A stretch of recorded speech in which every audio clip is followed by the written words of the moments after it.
எனக்கு வந்து full stock பைத்தான்னா என்னன்னு தெரியணும் சார். நிறைய ஆடியன்ஸ்க்கும் அந்த டவுட் இருக்குது சார். சரி, ஓகே. சரி, ஆக்சுவலாக வந்து நிறைய வீடியோஸில் நம்ம இந்த டாப்பிக்கை பற்றி பேசியிருக்கோம். பட் ஸ்டில் வந்து லைக் ஒரு அவுட்லைன் மட்டும் நான் கொடுத்துட்றேன். ஃபுல் ஸ்டாக் அப்படின்றது பார்த்தீங்கன்னா வந்து ஒரு வெப்சைட்டை தயாரிக்கிறது ஃபுல் ஸ்டாக்குங்க.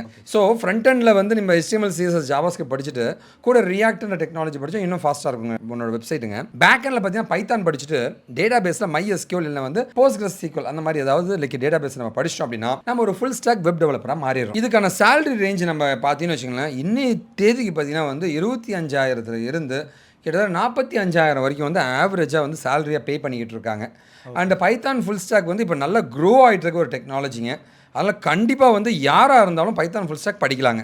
என்னோட நெக்ஸ்ட் கொஸ்டின் என்ன, இந்த ஃபுல் ஸ்டாக் வெப் டெவலப்மெண்ட் நம்ம சொல்லணும் சார். அதை வந்து எப்படி பைத்தானோட இல்லை டிஜாங்கோன்ற ஃப்ரேம் ஒர்க்லாம் யூஸ் பண்ணி எப்படி பண்ணுறது? நாமளாக ஒரு பைத்தான் வெப்சைட்டாக இருக்குது, அதில் இந்த ஃப்ரேம் ஒர்க்கும் ஆட் பண்ணும் போது பார்த்தீங்கன்னா வந்து பைத்தான் ஃப்ரேம் ஒர்க் வெப்சைட்டாக மாறுங்க. இந்த ஃப்ரேம் ஒர்க்கோட பேர் தான் ஜாங்கோ, ஜாங்கோன்னு சொல்லுவாங்க, இல்லை ஃப்ளாஸ்க்குன்னு சொல்லுவாங்க. இது மூலமாக வந்து ஒரு பைத்தான் ஃப்ரேம் ஒர்க் வெப்சைட் தயாரிக்கும் போது வந்து செம்ம ஃபாஸ்ட்டாக இருக்குங்க.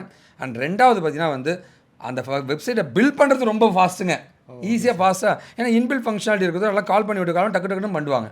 அதான் இந்த பைத்தானுடைய ஜாங்கோ ஃப்ரேம் ஒர்க்னு சொல்லுவாங்க. ஓகே சார், என்னோட அடுத்த கேள்வி என்னன்னா, இதே ஃபுல் ஸ்டாக் வெப் டெவலப்மெண்ட் தான் சார், அதுவே நம்ம பைத்தானில் பண்ணுறதுக்கும் மோனில் பண்ணுறதுக்கும் என்ன டிஃப்ரென்ஸ் சார்? ரொம்ப சிம்பிளுங்க. ஒவ்வொரு டெக்னாலஜிக்கும் ஒரு அட்வான்டேஜ் இருக்கும், ஒரு டிஸ்அட்வான்டேஜ் இருக்குங்க. புரியுதுங்களா? ஓகேவா?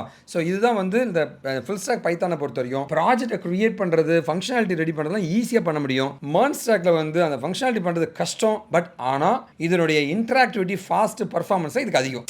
ஸோ அந்த மாதிரி ஒவ்வொன்றுக்கும் அட்வான்டேஜ் அண்ட் டிஸ்அட்வான்டேஜ் இருக்குது. அதில் உங்களுக்கு எது ப்ரிஃபர் பண்ணுறீங்க அப்படின்றது நீங்கள் தான் முடிவு பண்ணணும். நீங்க வந்து கோர்ஸா படிக்கணும் அப்படின்னு பாத்தீங்கன்னா வந்து full stack Python is comparatively better than MEAN stack. அதுல ஓப்பனிங் அதிகமா இருக்குன்னு சொல்லுங்க. ஓப்பனிங் அதிகம் கண்டிப்பாக கம்பேரிட்டிவ்லி அதிகம் தான் ஃபுல் ஸ்டாக் பைத்தான். ஸோ இந்த வீடியோ பத்தி நிறைய லேர்ன் பண்ணா வந்து டிஸ்கிரிப்ஷன்ல ஒரு லிங்க் கொடுத்துருப்பேன், அதை போய் நீங்க கிளிக் பண்ணி நிறைய லேர்ன் பண்ணிக்கலாங்க.